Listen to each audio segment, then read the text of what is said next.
God help us. Well,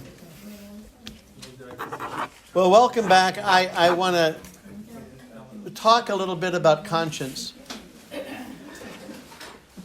Because it's the second tradition in both Al-Anon and AA. A loving God is God may be expressed in our group conscience. A loving God is He may express Himself in our group conscience. And a few reflections just on conscience. I think some of us aren't really good on conscience. We get it all mixed up with feelings of inadequacy or guilt or shame. And some people don't have a conscience. That's also true. I have several prominent Americans I could name.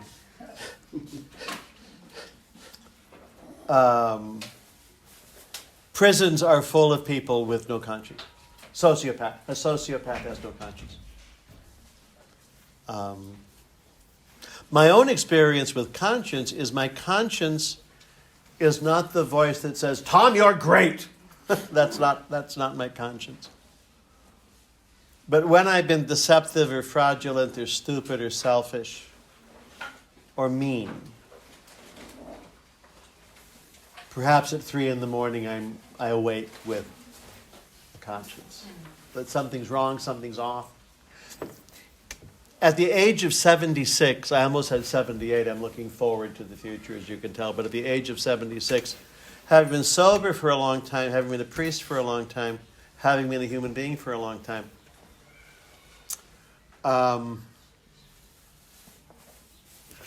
when I behave badly, there's a bad taste in my mouth, literally a bad taste.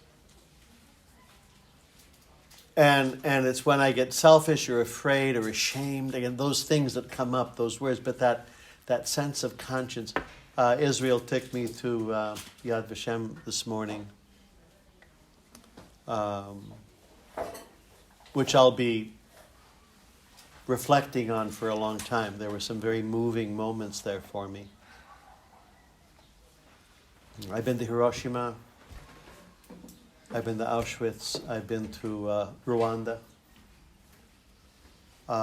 Places of nightmare behavior. You look at all this.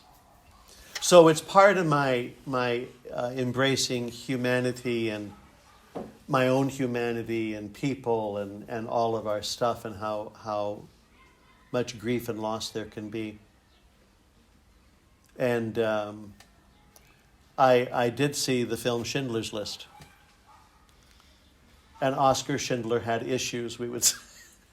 He was a capitalist and he wanted to make a buck, and the war's on. What a great idea! What could go wrong? And he was not distinguished in any way as a superior person until he found out they were killing people. And much to his surprise, he found he had a conscience. I mean, I'm sure no one was more shocked than him. Because I can compromise and put up with a lot of stuff, but that sense of right, a group conscience, my own conscience. I think conscience changes. It develops. It matures. That sense of right and wrong. Black and white, which I lived in for a long time, especially as a child. There's right and there's wrong, and there's nothing in between. And then you find, as an adult, those paradox, and there's nuance, and there's situations, and what about this and what about that. When I was in school studying for active ministry,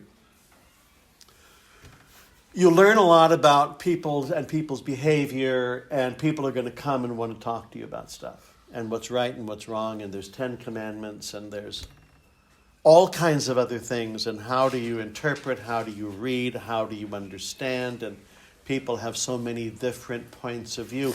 And over time,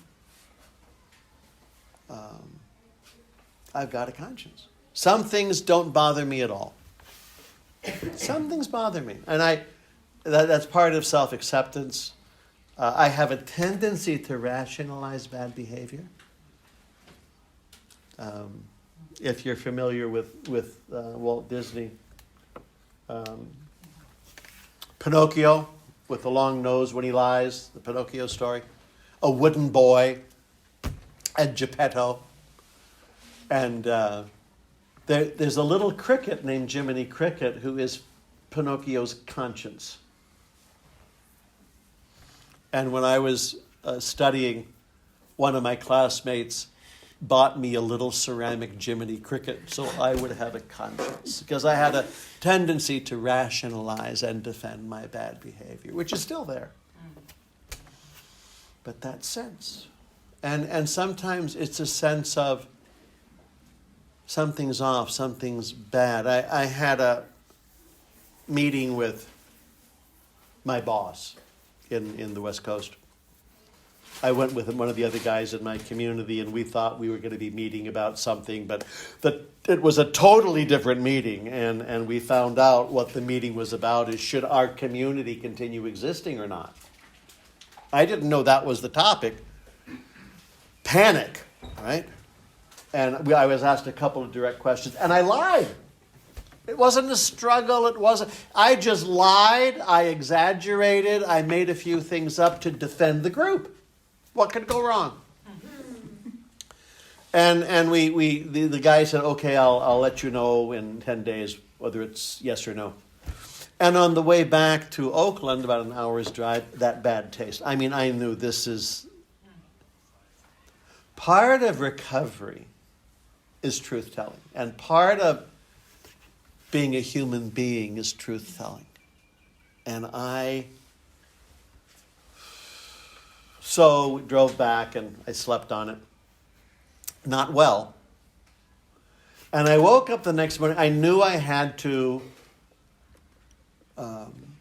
promptly admit when wrong. And I wrote the guy an email, and I just said, yesterday you asked me about A, B, and C, and let me give you a better answer. And I honestly answered his stuff.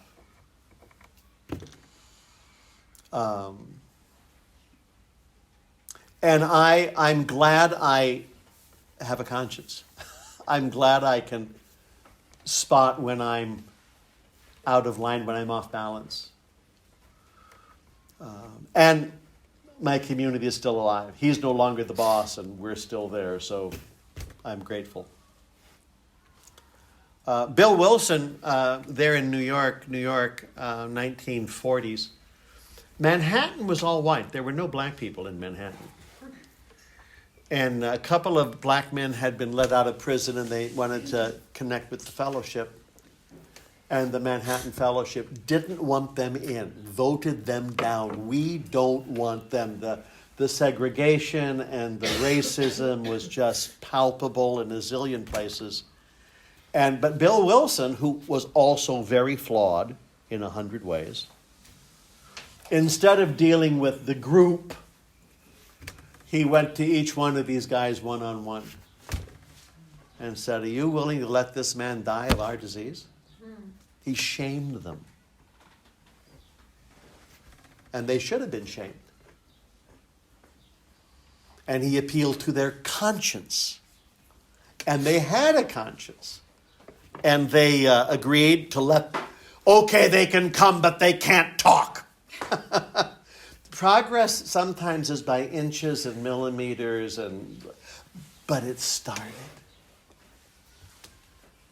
In St. Louis, Missouri, the original Alano Club was segregated because Missouri was a southern state. What are we going to do about this? Conscience. Our group conscience. I think this means paying attention, acting rather than reacting. It means listening deeply. It means looking at a larger picture. I don't think conscience, should I buy a blue car or a red car? I don't think that's a matter of conscience. But some things are life, and dignity, and the community, and the safety. Those are conscience matters. So I don't think conscience is about trivial stuff. I think it's about big stuff. And I think that's everything I know about conscience. Oh, my turn. Your turn. Okay, so I'm finding it really helpful with Tom going first because it's bringing things out which I wouldn't have thought of. I have a really broken guiltometer. So the guiltometer, which measures have I behaved badly. I will be super self-conscious about tiny slips or flaws and then completely oblivious to the actual effect I'm having on someone else. Usually because I'm so consumed with my own point of view and my own resentment. I'm a little bit organised. Not excessively.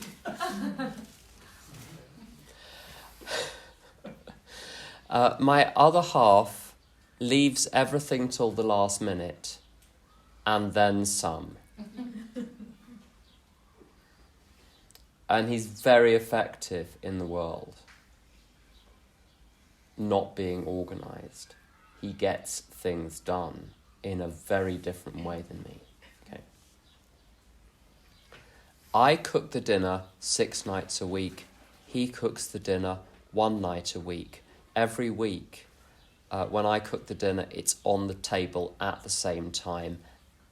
Just like I was brought up by my French mother, 6 p.m. every evening, à table, and the food is there.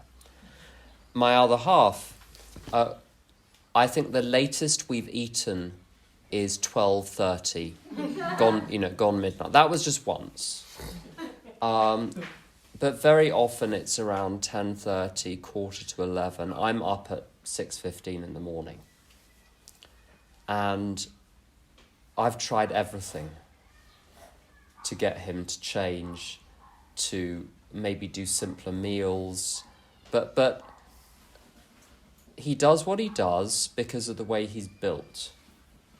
Can't be changed.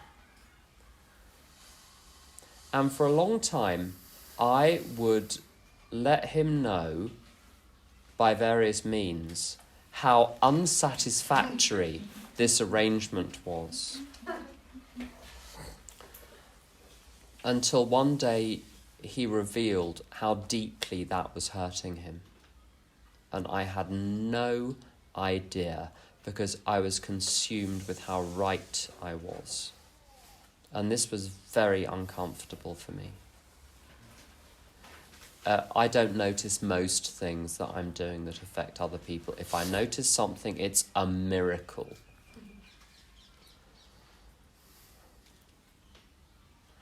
On the group conscience, there are a few points where the traditions intersect with the concepts. And in concept 12, it talks about discussion, vote, and substantial unanimity. And a few years ago, in the country I lived in, we made a decision. And the decision, although it was barely a majority on one side, it was a majority, but it was 50-something% versus 49%. And people talked about democracy. Well, democracy must prevail, and there's a majority. That's democracy. And a number of years ago, I bought a book on the history of politics, which started with an essay on democracy. And in the first 2 pages of the essay, I learnt I knew nothing about the history of democracy or what the word even meant. And the book was 2,000 pages long. 2 pages in, and I realised I learnt 47 things I didn't know. And I realise that the discourse in society about what democracy is bears very little relation to what was in those first 2 pages, let alone the other 1998. And I think AA has got a very radical form of Al-Anon too. Al-Anon more so sometimes. I see more care and attention to the minority opinion in Al-Anon sometimes. There's a real... My friend Lucy talks about the area assemblies where she's tearing her hair out because they literally have to hear every single person's point of view before they can move to a vote. And this is, to me, this is a very good thing. So the decision that must be made is a decision which is made by the spiritual entity of the group. The group conscience, I don't think, works best when it's a voting urn where people pop their own personal opinions and then the most common personal opinion is the one that wins. What I try and do when I'm at a group conscience meeting is feel what the conscience of the meeting is, what the flavour, which direction the group seems to be leaning in, saying, can I live with that? Can I go with that? Even if it's not my preference. So many times, particularly in the last few years, so many times I've voted in favour of things I disagree with personally because I ain't going to win on this one. And I recognise that the group has got a feeling here about how it wants to move, and I want to move with the group, and let's see if I can live with that. And I've always been able to. So the group conscience meeting is not a place where I'm representing private interests. I'm voting on behalf of the group. It's exactly, I've been a conference delegate, and you're voting not for yourself, and you're not even voting for the, in our case, region that you're representing. You're voting on behalf of the fellowship as a whole, having brought your region's views to the group conscience meeting of the whole fellowship, which is what the conference is. You bring your region's views, you hear the other regions, you hear all of the views from all the way up in the Scottish Islands down to Cornwall and the various cities and regions in between. And then you make a decision based on what you believe is in the best interests of the fellowship as a whole. So I'm not representing myself, and I'm only partly representing the people that voted me in. I'm not just a vote carrier. I'm not just an urn into which my region pops its votes. Discussion, vote and substantial unanimity. And at conference, the decisions tended to be carried with around 95%, 97%. One other thing, there's an interesting point in Bill W.'s concept essays where he talks about the minority opinion sometimes being the voice of the group's conscience, because the group has got itself whipped up either in resentment at a particular situation or with a frightfully good idea which will change the world. And there's one difficult, awkward voice at the back which does not blend. And that voice is expressed in the minority opinion. And then the decision flips. And I've seen a decision flip at conference. I've seen decisions flip in the group. Sometimes it's up to a brave individual to say the thing that they feel must be said. They might be right or they might be wrong. But this is the line of defence against the democracy of the mob. Because it's very easy to get caught up and carried along. Democracy of what? The mob. The mob. So when you have a revolution, the mob that rampages around the city, putting up barricades and destroying things and breaking the windows of Starbucks. The mob. Think of revolutions, where all of the emotion gets brought in and is driving the decision-making process. And one last thing, very helpful when the issue is very contentious. I saw a very good chair of a group conscience meeting saying, really quoting, I think, page 118 of the big book, where he said, "Looks like things are getting really heated today. How about everyone put their views in writing, send them to the secretary, who will anonymise them, collate them into a document, and circulate them so we can think about each other's views at peace, and then we'll come back in a month." And the next time we discussed it, it was a different discussion, the tone was different, and a good decision was made. Okay.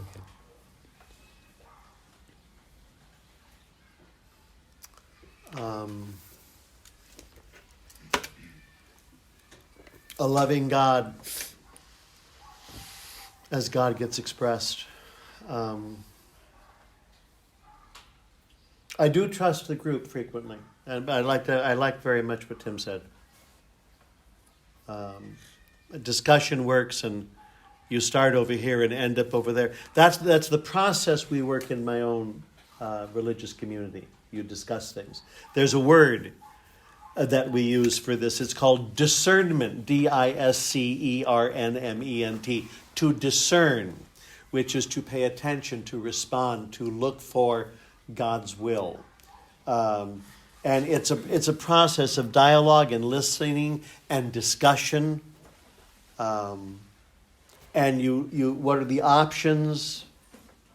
And sometimes the minority voice is the most valid one. I mean, it happens a lot. The 12th, is that the 12th step? No, 11th step talks about knowledge of God's will for us and the power to carry it out. And boy, that's a huge topic. You know. There are experts on this. I don't like most of them. But there are sure experts. And in my own experience and study and listening to people, this business of God's will, I asked my sponsor years ago, as I was looking, what is God's will in this stuff? And he said, it is God's will for each of us to have a life. Then he said, go get one. Which means making decisions about relationships and about work and about enjoyment and process. I mean, we get to make decisions. We get to have a life.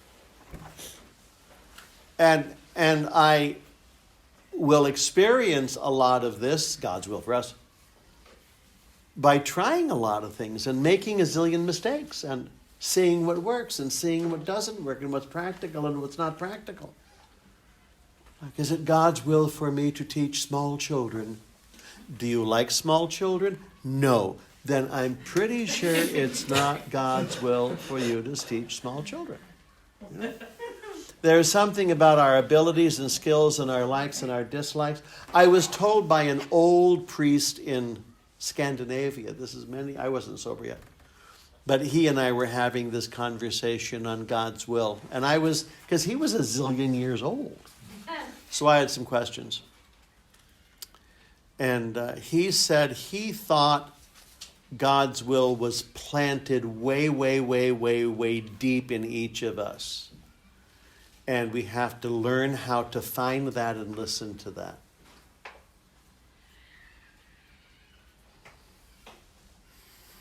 Okay. But learning how to find it and listen to it is a lifetime of stuff.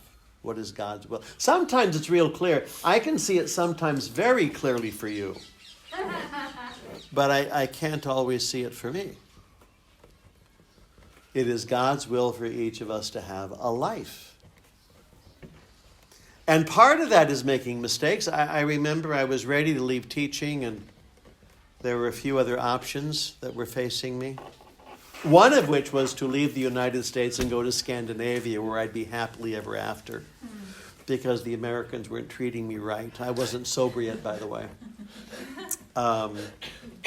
And doing this and doing that. And so my sponsor said, look at, what are your options? And then write down pros, cons. I mean, there's nothing interesting in that at all. That's just grunt work of writing yes, no, yes, no, yes, no. It's so boring. Sometimes in that process, something stands out clearly, but nothing stood out particularly clearly for me with this.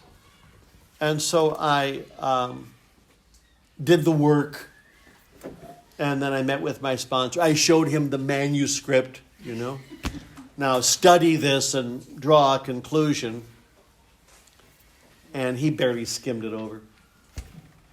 And he said, well, if you stay in your present job teaching kids, boy, there's rules and regulations, and it's very, very hard, and the day is long, and you're always busy, and you're surrounded by kids, and there's rules and regulations. And you've done this and stayed sober, and you've been pretty successful. And he says, that's really good. He said, you can stay here. Your new job, which would be a moving from physical location to a very different set of circumstances, where I'd be traveling a lot and fundraising a lot and hiring and firing and planning 5-year plans. I'm not good at any of that. He said, that looks like you'll be inventing a whole new thing. And the question is, do you want to see how sobriety goes in that brand new circumstance? Well, that's not a very good answer as far as I'm concerned. And I said, what about running away to Sweden? He said, let's talk about that later. What should I do? And he said, you can do either one. It can only be a terrible mistake. It's one of the better conversations we had. Then he went on and said, you get to make terrible mistakes all the time. It's how we learn who we are. It's how we learn what we like. It's how we learn what our abilities are. It's how we learn our shortcomings. You try all kinds of things. You see this in kids a lot. Not them. I was reading things at college and stuff was going on, and I tried this and I saw that I fit into this, and you try a lot of things. And you learn by doing, and you can make a zillion mistakes. So when I'm faced with choices, God's will for us, here are the 3 questions I've been taught to ask, and they help my decision-making process. Number 1, what's practical? Number 2, what's possible?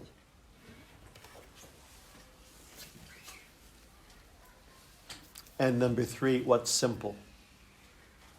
What's practical, what's possible, and what's simple?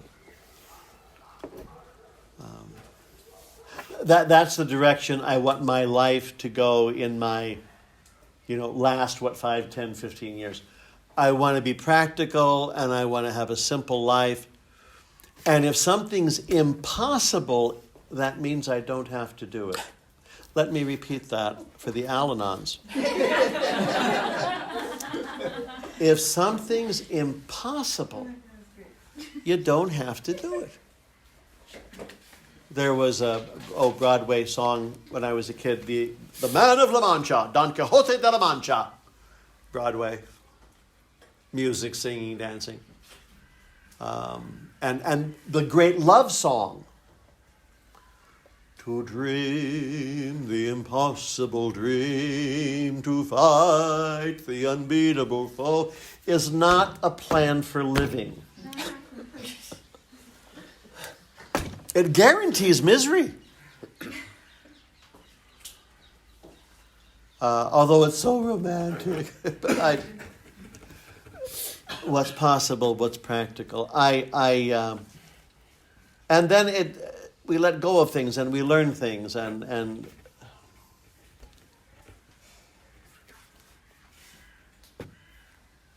there's a parallel between some program stuff and some Jesuit stuff, if I may wander into this for just a second. Let me also talk conspiracy theory for just a few moments for those of you who are into conspiracies. If you go on the internet to find out what's really going on. You'll discover that the Masons run everything. Okay? You will also discover that the Jews run the Masons. And then you will discover that the Jesuits run the Jews. That'll save you a lot of research, just in case you go. Huh? Where are the Illuminati in this? The Jesuits. Yeah. See, it's but of course, don't let the Jews off the hook. You know? So it's just madness. But there's a thing about, we did have some involvement in the program, and a lot of the 12-step stuff is similar to some Jesuit thinking and procedure. And here's the parallel. Self-knowledge, understanding, an awareness of the gifts you've been given, and if you are grateful for what you've been given, you're willing to be of service. That's the parallel. They're independent, but they're parallel. Part of the founder of the Jesuits is a guy named Ignatius Loyola in the 1500s, and a very complicated fellow. But he learned a lot by making a million mistakes and a lot of trial and error. And he was very convinced from his own, in his gut and in his brain, that God was present everywhere. Inside, but everywhere. He also believed that God was active everywhere. And what he wanted to do was cooperate with that activity. How can I help? You know, we get sober, we get clean, we come into Al-Anon. What can I do to be of service? Especially to new people who are so nuts. And a lot of old people who need some friends. You know, how can I be of service? God's will. I think it is fundamentally God's will that we be people. And that we live as real human beings. And that we be of service. God's will for us. And the power to carry that out. And I want to use prayer and meditation to help me focus. I'm a bright fellow. That's one of the things I was very aware of since when I was a kid. I was brighter than my two brothers. No, it was just true. It was just true. They worked harder than I ever could, but I was smarter. I would get it faster and quicker. So this created a little tension in the family, needless to say. I could be a jerk. I know that shocks you.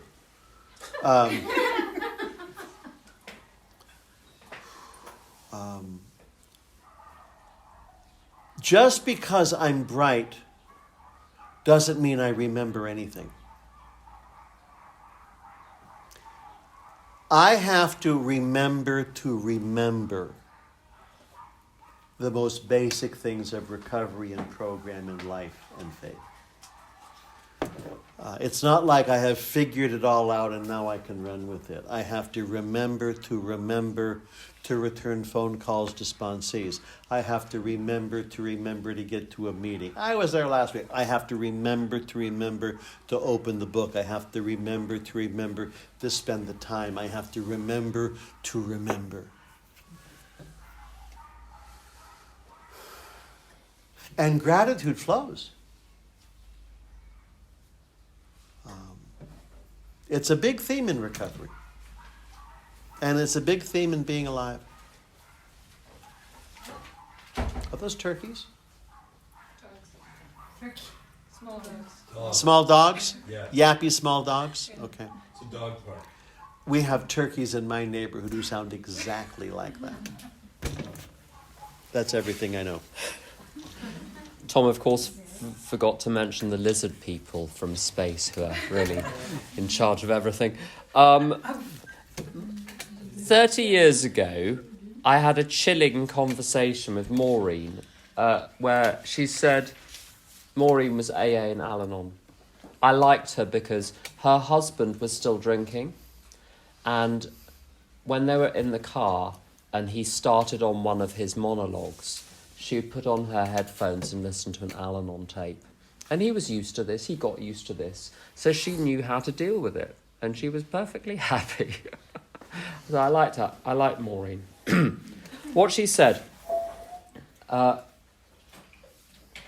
was that she's seen more trouble in AA by people following their dreams than anything else, which goes against every Facebook meme you've ever seen.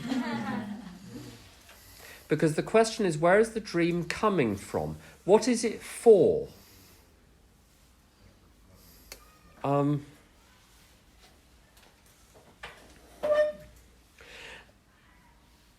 If you sponsor people for a few years, 2 years, 5 years, 7 years, very often people want to change careers. And the list of careers that people want to change to is very short. There are occasional exceptions, but the list is very short. Yoga teacher, psychotherapist, counsellor, a lot of people wanting to go into medicine, people becoming doctors or nurses, screenwriter, novelist, playwright. And someone in AA once said to me, those are the jobs that people want to go for because those are the jobs they've heard of. Those are a fraction of all of the jobs in the world. People are not choosing between the available options, they're choosing between the known options. And that's a very different matter. And God's will for me has often what's the past tense? Has often... Have been done laid. God's will is located way outside my experience to date. I was translating a few months ago. I don't normally mention what I do for a living, but I think it's relevant to make a point here. I was translating a Macedonian MRI report, a medical report, and I don't have a degree in Macedonian. I've never been to Macedonia, and I'm not a doctor. I could not have planned why that was my job on that day, and I did it well. But I couldn't have constructed a pathway to get from where I was to what I was doing. Absolutely no way that could be constructed. Did you know that if you want to become that, you've got to work in finance for a few years? Who would have thought that if I hadn't worked in finance, I wouldn't have got my first job as a translator? It was the fact I'd worked in finance which got me the first job as the translator. And then there are 100 other little coincidences and twists and turns, none of which I planned.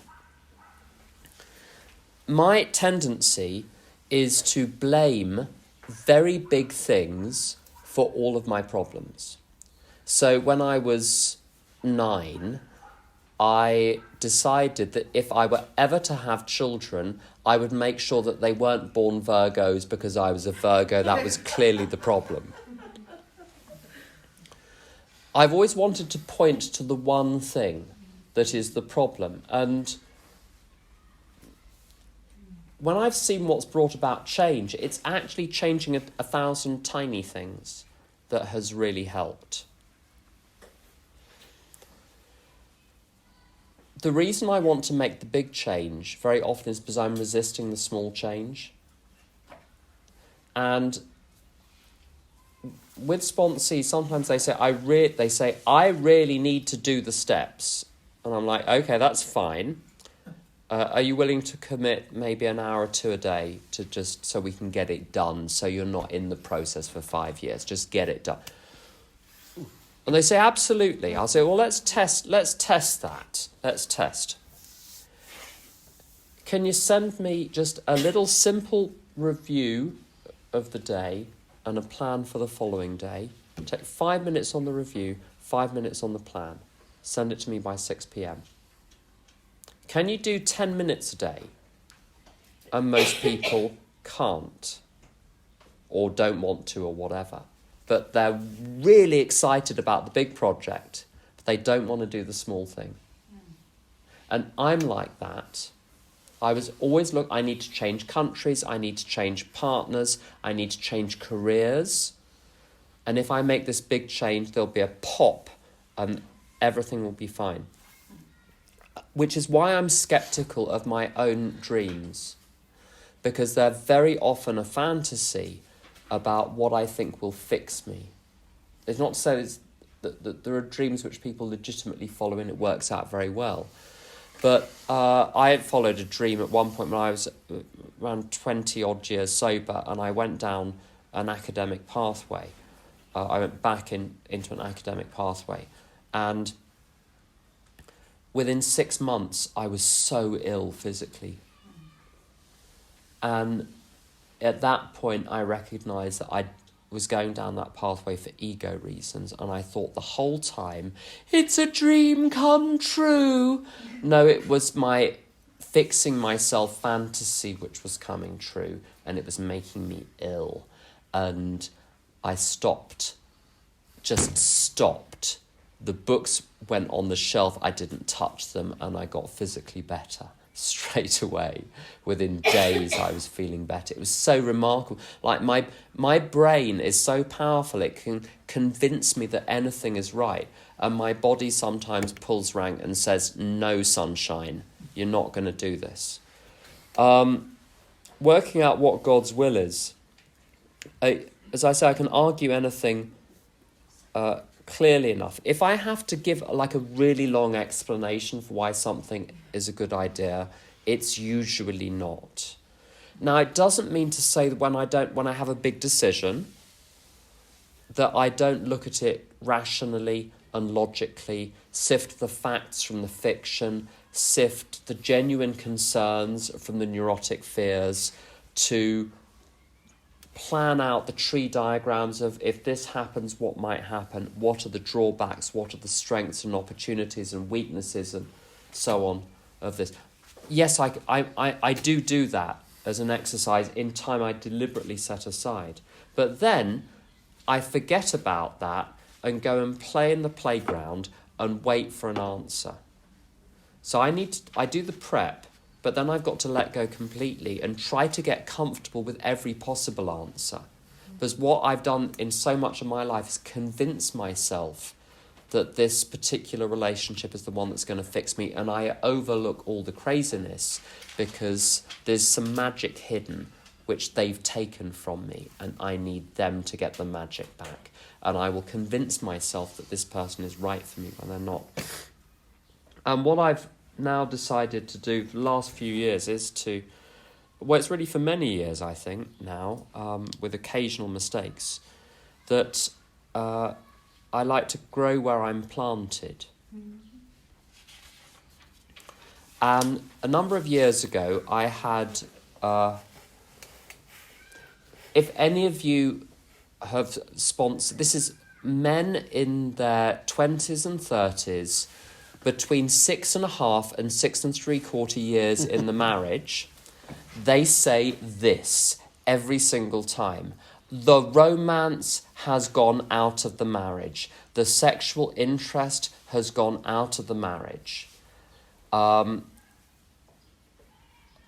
think I'm going to get a divorce. And about that time, I've been with someone for 19 years. About that time, I started to have similar misgivings. And I eventually I told my sponsor the full story of all the little fantasies going on. And he said, my sponsor said, why don't you get comfortable with the status quo? Get comfortable with the idea that you're going to be with this person forever. Get to a point where you're at complete peace. And then decide. And then if it's the wrong relationship, you'd be better off out of it or better off with someone else. You can decide from a position of peace. And it took about a year to get to a position of peace. But the funny thing was, as soon as I made the decision that what I wanted was peace above all else, the scales immediately started to fall from my eyes. I was still prone to the delusional thinking periodically, but the truth and the sanity started to seep through, and I started to see all the virtues in my other half that I had completely overlooked and missed. And it took a year, and I realised that if I'd acted on that impulse, which I had the rock solidest argument I'd ever had for anything, if I'd acted on that impulse, I would have made the most catastrophic decision of my life. And what I realised after 7 years in that relationship, and it's 12 years on from that, is that all of the magic happening in the relationship with my other half is invisible. You can only see it by the effects that it has on what he gets done in his life, what I get done in my life, which we couldn't do if we didn't have each other. Completely invisible. There is nothing that you could make a Hollywood movie about out of the relationship. We just sit next to each other a lot and enjoy sitting next to each other a lot. And we have nothing in common. But we enjoy being present with each other. And that is it. And someone sent us an anniversary card, which was a little rowing boat. And in the prow, the front of the rowing boat, there were 2 dogs. The dogs looked very different than each other. And they were obviously just very happy being in the boat going down the river. And it was the perfect image. And because what we're after is peace and stability, that's what we found. And what I discovered in all of the other relationships that I'd had, well, there was one good relationship as well before this one for 8 years with someone in AA. But certainly when I was out there, the reason there was conflict was because conflict was the objective of the relationship. There was a payoff from the conflict, which was why it kept happening. Which is why the conflict could never get resolved. But back to the point, I've gone off on a tangent, the point is, what is God's will? When I've got a big decision to make, and I make the big decision, even when I've made it, I then put it away for a month and come back to it a month later and see, am I actually going to implement this? And you know what? All the big decisions I've made over the last few years, not one has been implemented. Because when I sit back weeks later, months later, I think, what was I thinking? And it seems so clear. And that's just other people are very much in favour of change. I've become a grow where you're planted person. There might be a question or a comment or a reflection.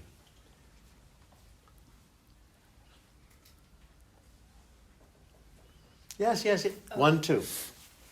Oh, okay.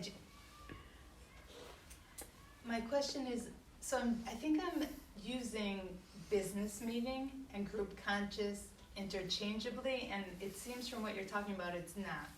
Like, It doesn't have to be. It might be, but it doesn't have to be.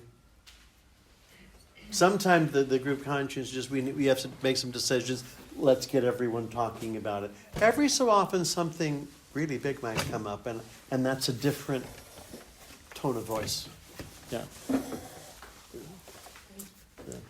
There's something in the concepts on that. So in concept 6, so the service structure has got 2 big bodies in it. There is the conference, which represents the whole fellowship.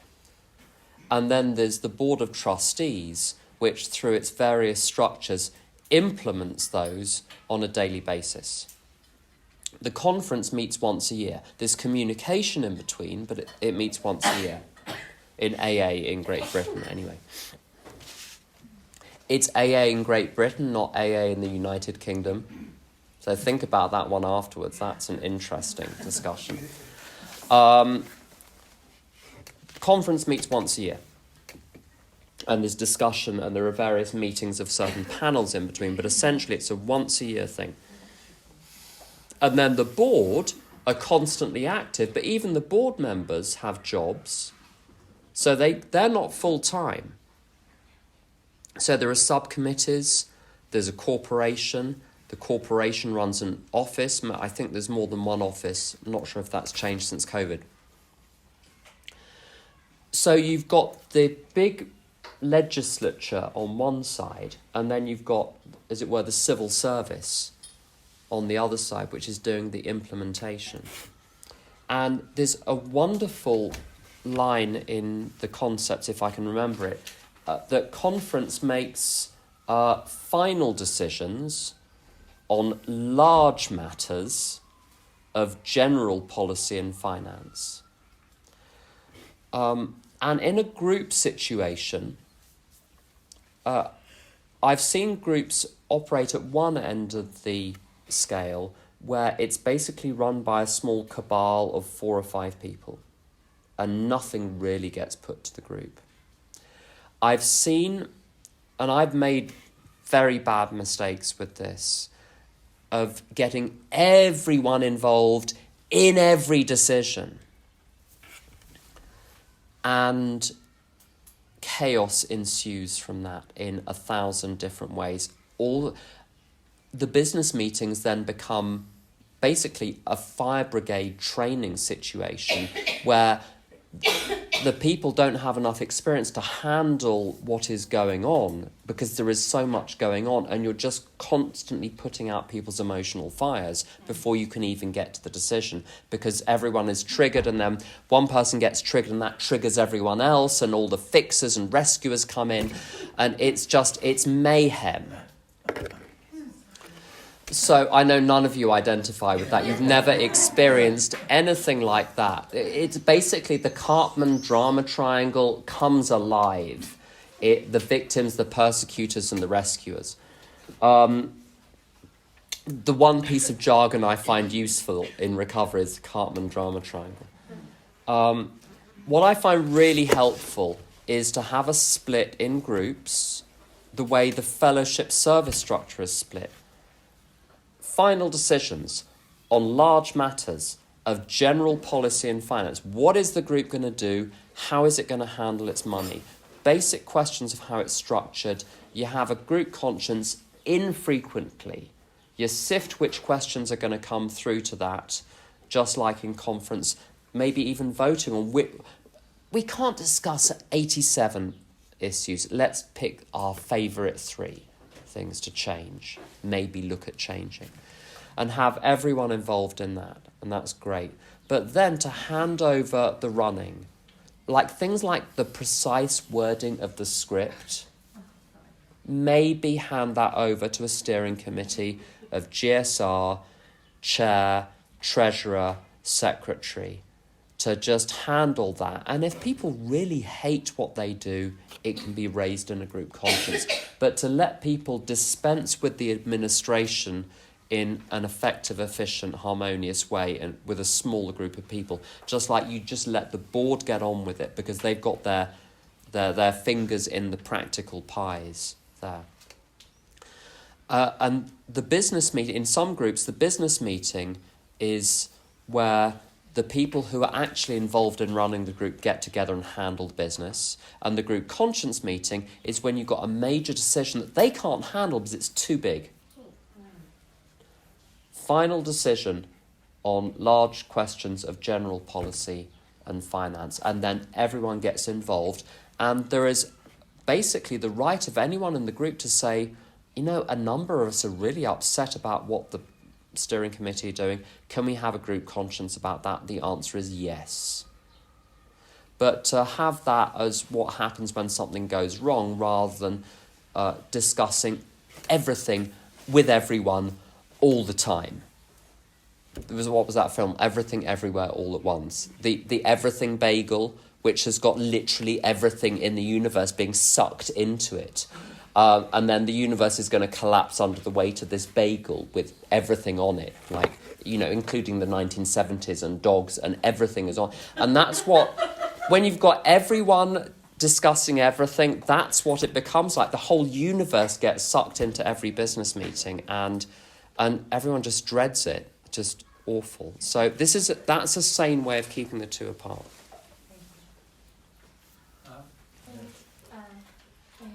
Thank you so much for the interview. My name is AA and Al-Anon. I want to ask you, mentioned Tom that what you love to do and not unlike to do, it helps you to understand what God wants from you. And it's pretty awesome for me to start relate what I want to do after I am so using to depress what I want to do. I'm so what makes me feel like good, and I'm so used to do what I need to do, and like what other people want me to do. And I don't know how to listen to myself. It's like a new skill. I'm at university right now, and there is someone from school that I feel very want to be in touch with me, and I feel very uncomfortable around him. And so my, like in recovery, I'm learning how to say, okay, I don't want to be in his surrounding, and that's okay. But I have like, the question is, what about like is there times that it's not like that? Like I feel uncomfortable, but maybe God wants me to do something in this relationship, which maybe this is very annoying. Like you don't feel comfortable, that's okay, just let it go. But I don't know, like this is something. The body doesn't lie. The body doesn't lie. And sometimes I know what's going on because of physical reaction. I mean, I can talk myself into anything. But if I'm going to be spending time with a person and 3 days before I have a lot of diarrhea, every time I'm with this person for 3 days, something's going on. Someone who makes me feel nauseated, or someone who exhausts me. The body doesn't lie. So pay attention to that. I think I was telling Israel this soldier boy, and he's in love with this girl, and once a month he gets off and he gets on a bus and goes 6 hours and spends the weekend with her and her family. It was just routine for several months, 6 months. And before he showed up, every time she got fever blisters all over her mouth. Not a lot of kissing going on that weekend, but it happened every time. Now, they got married, of course, because he was so cute. But after a few years, she realized she was allergic to this guy. The body doesn't lie. Although I can talk myself into lots of things. I know when I was asked by one of my bosses for a big change. And he said, I want you to take 2 weeks and think about this and talk to people and let me know. But my first reaction when I was presented with this other option was I wanted to throw up. I was nauseated. Fear. And I told him I'd like to throw up. He says, well, that doesn't mean anything. And it doesn't, not right away. But after a while, I paid attention to the nausea. But yeah, pay attention to your body. Yeah. Hi, my name is Aviad. So I got two questions, they're kind of related. So one is, do you have topics without a decision? I'll explain the question. It sounds, some people are talking about, in business meetings, you only have like discussions like with the vote, like what do we, it maybe relates to the business versus group conscience, but The second question is, how do I raise, or what's your experience in raising like concerns about the meeting? So, nothing specific, but I feel like, like the environment in the meeting has changed, or maybe we're not attracting newcomers, or maybe something that I feel like I feel less comfortable. There's more talking, or more jokes, or more stuff that I don't feel comfortable with, and then how do I? Yeah. It's not like Meetings change do the meeting inventories. because of that, but A it's more meeting of can do an inventory. Yeah. And maybe once a year or something. Yeah. Like we found in my meeting in Oakland, and Oakland's a very racially diverse community, and we'd have black people showing up, but they'd never come back. So we were doing something that let them know they were, and it was very subtle. It wasn't obvious because we're such nice people. But we had to take a look. It was a group inventory, and that's not bad doing every year or every 5 years, or I mean that's as a normal part of self-care for the group. Do you have like a specific way you guys do it? Is it like a question, or? Contact central office about group inventory. I bet you they have a form, It's in the group pamphlet. a group pamphlet on the group. Yeah, what's going on? Yeah. Can I come in on that? By the way, because we are recording and we'll distribute, if you ask a question and need to be bleeped out of the recording, let us know.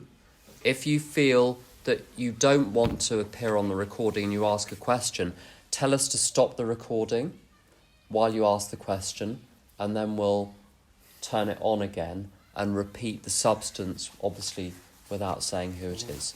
So just grab us afterwards if you need us to get our tech. Don't grab me. Grab me, and I'll get the tech person to do that. But often the voices from the back won't be caught on the tape with any clarity at all. On the body doesn't lie thing. Now, don't tell anyone this, but I used to see a therapist, and she was very good, Sally. And I'd been dating all of these basically Scandinavian Viking types for a long time. They were dashing and exciting and made me ill. And I started seeing Sally when my father died, specifically to talk about that and a couple of other things. So it wasn't, instead of recovery, it wasn't to fix recovery, it was for a very specific purpose. And to look at this question, why do all of my boyfriends' names rhyme? I need to know. Do you have any insight on that? And that's another conversation. But she said, my other half is called Jonathan, and I was talking to her about him, and she said, I've observed something. And I said, what? She said, whenever you mention him, your whole body relaxes.